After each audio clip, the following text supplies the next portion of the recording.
조남창 DL건설 대표이사 사장이 개발 사업을 추진하면서 물류센터 관련 사업에 적극적으로 뛰어들고 있습니다.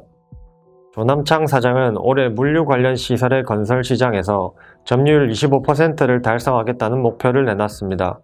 3월에는 물류센터 현장 경험자 우대 조건으로 5년 이상 경력자를 정규직 형태로 모집하기도 했는데요. 7월 DL건설 출범 당시 현재 건설 시장은 양극화가 심해 근원적 변화가 불가피한 상황이라면서 지속 성장할 수 있는 글로벌 디벨로퍼로 사업 기반을 공고히 하겠다며 개발 사업을 향한 의지를 보였습니다. 올해는 개발 사업 수주 목표를 지난해보다 1조 원 이상 높여 잡으며 개발 사업을 본격화할 태세를 보이고 있습니다. 그 중심에는 주택과 더불어 물류센터 관련 사업이 자리할 것으로 보입니다.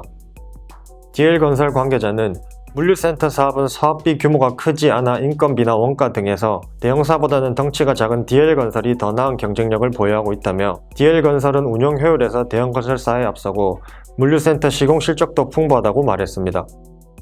DL건설은 2020년 12월 인천 서구 원창동 복합물류센터 공사를 수주하면서 지분 투자를 했습니다. 물류센터 개발 사업을 더욱 강화하려는 것으로 보입니다. DL건설 관계자는 물류센터는 최근 발주가 워낙 많이 나오고 있는 분야라며 개발 사업 목표를 크게 늘린 데는 물류센터 개발 사업의 전망이 밝은 점도 고려됐다고 말했습니다. 부동산 리서치 회사 CBRE에 따르면 2022년까지 A급 물류센터는 580만 제곱미터 규모의 추가 공급이 이뤄질 것으로 전망됩니다. 2020년에도 A급 물류센터는 최근 5년 평균 공급량의 약 2배 수준인 184만 규모가 건설되며 좋은 흐름을 보였습니다. 비대면 문화 확산에 따른 온라인 상거래 성장으로 지난해 국내에서 물류센터 등 물류자산의 거래 규모는 2019년보다 50% 증가했습니다. DL건설은 물류센터 시공 부문에서 일감을 늘리면서 경쟁력을 높여와 물류센터 개발 사업으로 발을 넓히는 데 어려움이 없을 것으로 예상됩니다. 2020년 1047억 원 규모의 안양 물류센터 재건축, 1064억 원 규모의 로지스코와 북천안 물류센터, 1138억 원 규모 인천 항동 드림 물류센터, 1051억 원 규모 원창동 복합 물류센터 공사를 수주했습니다. 올해 3월 4일에도 1218억 원 규모의 인천 성남동 S&D 복합 물류센터 공사를 따냈습니다. DL건설은 4월 한국기업평가로부터 신용등급 A-와 안정적 전망을 받는 등 개발 사업을 확대하는 데 좋은 조건을 갖췄다고 평가됩니다.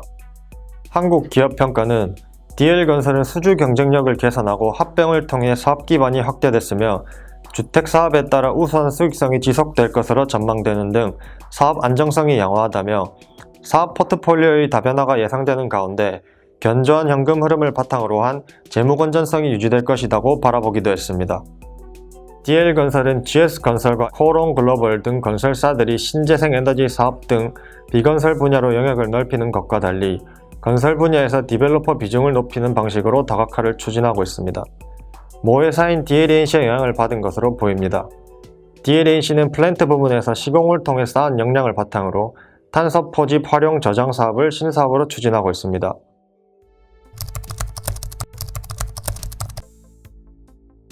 DL건설은 2021년 도시정비 시장에서 가로주택 정비 사업이나 소규모 재건축 등을 비롯한 소규모 도시정비 사업을 중심으로 일감을 늘리고 있습니다. 2021년 9월 말 기준 도시정비 수주는 2,495억 원입니다. 시공권 확보를 기준으로 하면 도시정비 시장에서 7,462억 원의 일감을 확보했습니다. 10월 2일 674억 원 규모의 대구 수창동 84-1번지 가로주택 정비 사업을 수주했으니 이미 8천억 원이 넘는 시공권을 확보한 셈입니다. 2021년 3월 조남창 사장이 다시 한번 내놨던 도시정비 1조 원 클럽 가입과 함께 올해 도시정비 계획을 보강해 도시정비 사업의 톱7 안에 들겠다는 목표를 달성할 수 있을지에도 관심이 몰립니다. 2020년 도시정비 시장에서 신규 수주 1조 1984억 원을 달성하면서 경쟁력을 보였는데요. 도시정비 사업팀을 1개에서 2개로 늘리기도 했습니다. 다만 올해 1조 원을 달성한다 하더라도 도시정비 수주 7위 달성은 어려워 보입니다. HDC 현대산업개발이 1조 2768억 원, 롯데건설이 1조 2439억 원의 시공권을 확보하며 치열한 7위 싸움이 이어지고 있습니다. 9위인 삼성물산은 현재 도시정비 사업에서 9,100억 원의 일감을 확보했는데 10월 12일 열린 이촌코오롱 리모델링 2차 현장 설명회에 단독으로 참여하면서 우선 협상자로 선정돼 1조 원 달성이 확실시됩니다.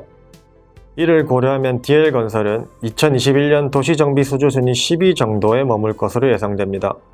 출범 첫 해였던 2020년 1조 1984억 원의 도시정비 사업 신규 수주를 보이며 시장에서 경쟁력을 인정받았다고 평가받았습니다.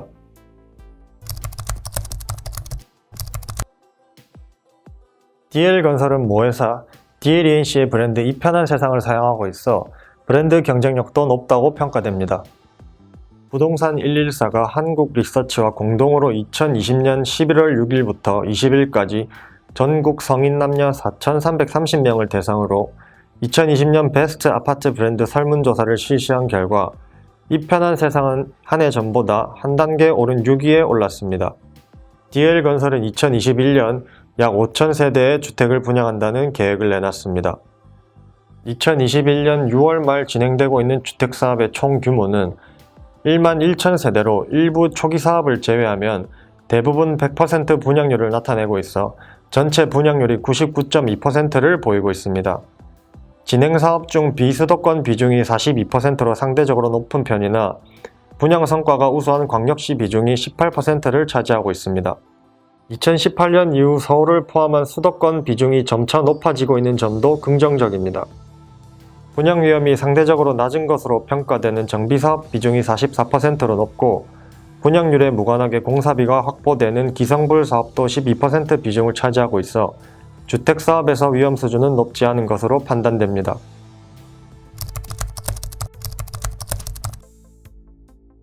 DL건설은 2020년에 이어 2021년도 시공능력 평가 순위에서 가파른 상승폭을 보이고 있습니다.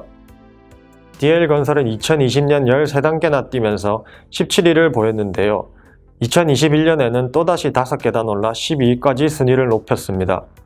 지금 같은 기세라면 2025년 시공능력 평가 순위 10위에 안착할 가능성도 엿보입니다.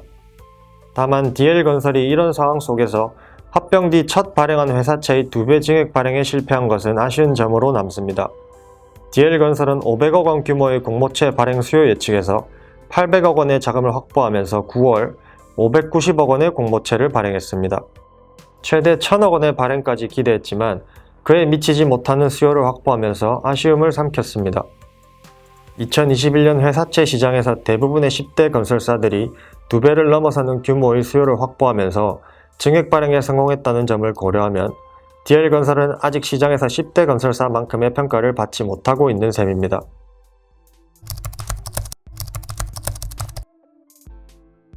DL건설 주가는 2021년 1월 13일 41,000원을 돌파하면서 역대 최고점을 보인 뒤 하락세를 나타내고 있습니다. 코로나19 확산 초기였던 2020년 3월 20일에는 1,650원까지 주가가 떨어지기도 했습니다.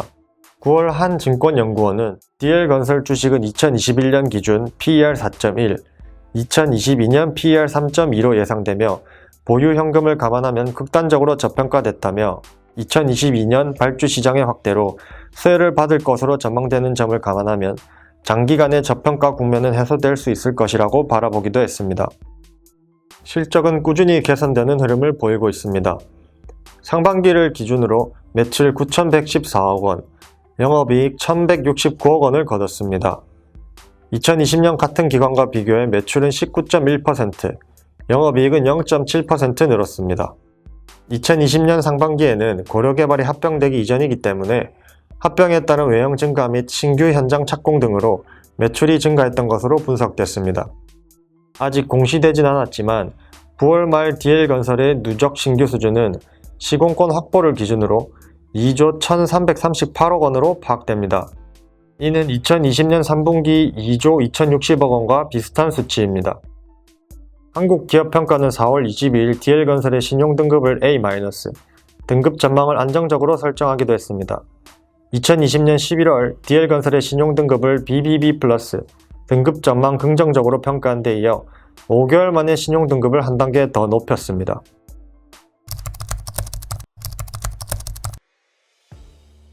조남창 사장은 주택사업 전문 경영인으로 잔뼈가 굵은 인물입니다.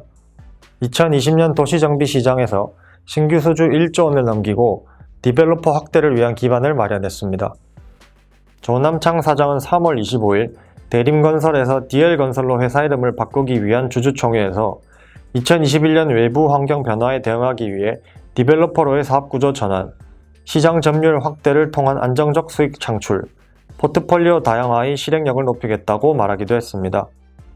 조남창 사장은 1986년 3호가 대림그룹 계열사로 편입됐을 때부터 일하기 시작해 3호의 대표이사 사장을 지냈습니다. 2020년 7월 1일 출범한 대림건설의 초대 대표를 맡았습니다. 대림건설은 3호가 고려개발을 흡수합병해 출범한 회사입니다. 3호는 주택 부문의 강점을 보유하고 있고 고려개발은 토목 부문에서 경험이 풍부하다고 평가됩니다. 고려개발은 경부고속도로 시공 경험을 보유하고 있기도 합니다. 조남창 사장은 3호가 2016년 워크아웃에서 벗어난 지 2년 만에 대림산업자회사 가운데 매출과 영업이익이 가장 큰 회사로 키워내며 경영 능력을 입증했습니다. 2025년 매출 3조 5천억 원, 영업이익 4천억 원 이상을 달성해 시공능력 평가 순위 톱10 건설사 진입을 목표로 내걸고 있습니다.